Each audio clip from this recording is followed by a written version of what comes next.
Peace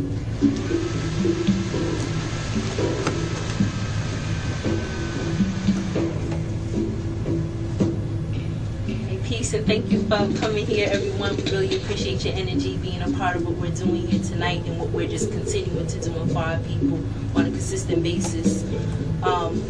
It's really important that we focus on coming together and harmonizing on every level. I hear a lot lately in the community concerning whether we should focus on this system of patriarchy or we should focus on the system of matriarchy concerning I guess the rule of women or the rule of men as far as our community is concerned, and a lot of focus put on what structure we used in the past and what was more efficient for our progression overall. The way I see it, it's really become another division amongst our people as far as not recognizing the importance of both types of energies coming together to utilize the best of what we have to make the best of our position now to get to the next level. Because even when you think of the word arc is in both patriarchy as well as matriarchy, and when you think of the arc of something, you think of the pinnacle or the highest peak of a certain thing. So it's not so far as control over another, but the highest state of being of both groups, if you see what I'm saying, not control or dominance. So once both our black men and our black women reach our highest peaks of existence, then we use that energy to become most progressive in what we're trying to build. Also, as far as the patriarch and matriarch structure is concerned, we also have to keep in mind that everything that was once relevant for our past isn't necessarily relevant for what's going on today. When you have a different social structure, when you have different conditions, when you have different mentalities, you have more of our people who have a lost knowledge of self, lost knowledge of community, you have to apply what's relevant to the current time and not put so much focus on what structure was put in the past. As far as my ancient memory recollects, I see the patriarch and the matriarch more of a tribal association more than just a collective absolute. It was based on what each community needed and based on whatever social paradigms were relevant for that time. So concerning what we have going on now and the dire need for harmony that we need now, we need to just synchronize and put both of those together instead of even focusing on that division at all. And what focusing on those division also does, it takes away from overall enlightenment. Because when you think of enlightenment, you think of one going and transcending past limitations. And when you say that the black woman is supposed to be this, the black man is supposed to be that, then you're ultimately saying that we can't rise above these boxes. You see what I'm saying? So they say that, okay, well, in feminism, the woman is supposed to be emotional because of this.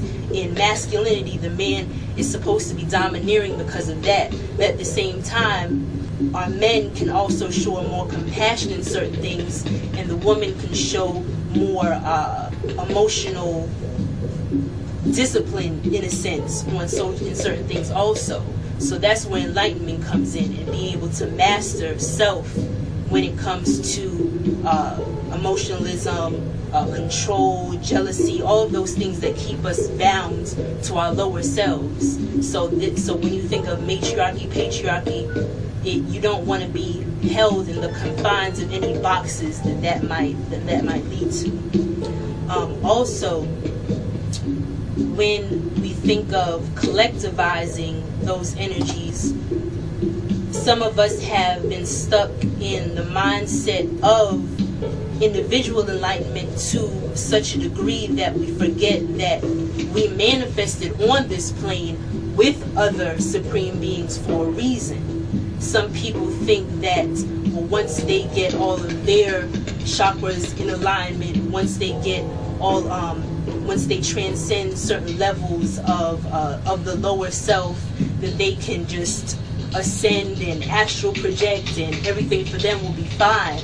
But you've forgotten, why have we manifested here with these other beings? Is it just so each of us can reach this individual state of transcendental being without the thought of compassion for others and in doing for others, so we can ultimately see ourselves in a better position? It seems that we've forgotten that as well. So we can't get lost into some of these spiritual systems which really promote individuality in its highest form. This is what they tend to do, because even in ciphering with several brothers and sisters, whether over the internet, whether in person, I see this constant reoccurrence of this singular mindset instead of any kind of concern for black people as a whole. So that tends to be very detrimental when it comes to studying certain spiritual systems. This is why when you refer to enlightenment, it's always necessary to put it in the context of revolution, because when it's not, then that is where we fall every single time.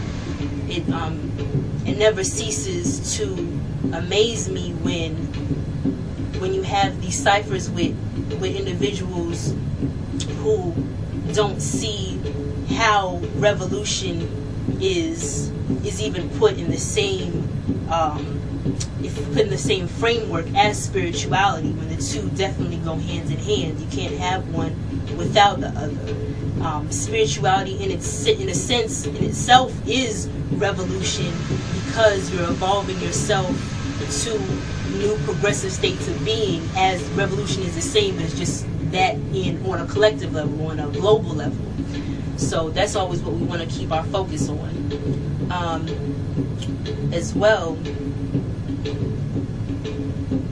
So in saying that, I want to thank you once again for being here and showing yourselves as the ultimate example of the synchronized energy that we need as a people, and just continue to encourage you to display that in every sense when you're out and about, when you're socializing amongst our brothers and sisters, to show that and never be afraid of stomping out the illusion when you're walking your day-to-day path, and understand the necessity for the black man, the black woman, the black child, and for the harmony that's needed for us to build and grow as a community and as a people. And with that, I wanted to bring on King Noble Divine, King Noble Master, which is here to speak tonight.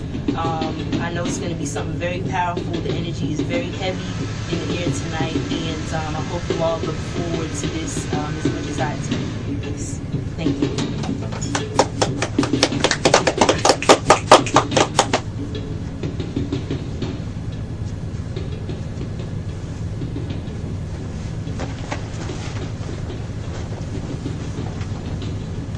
Thank you all.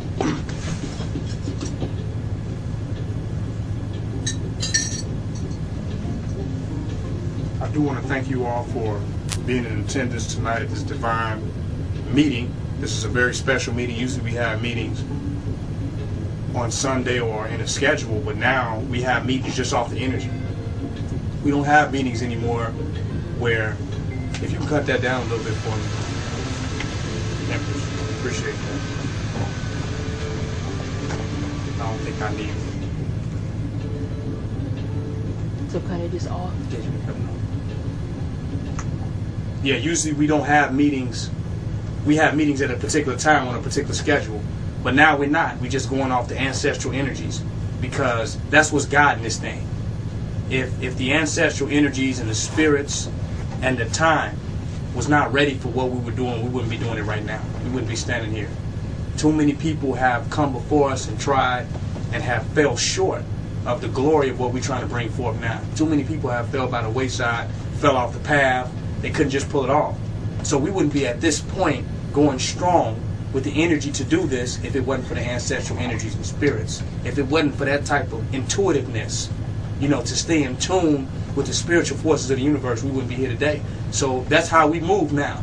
We don't move like a church or an organization, or we don't move with that type of man-made organization, because we have, even a European is smart enough with what he does to be in tune with the weather. That's why they have meteorologists, so they can stay in tune with what the weather's going to do, so they know how to move. Some of them are smart enough to have astrologists and numerologists, and even private investigators and the FBI use psychics, so they can find criminals and stuff like that. So what energy and spirit do we have to move in to be successful? So it's not spookism, it's moving with a deeper overstanding, because everything we know have got us to where we are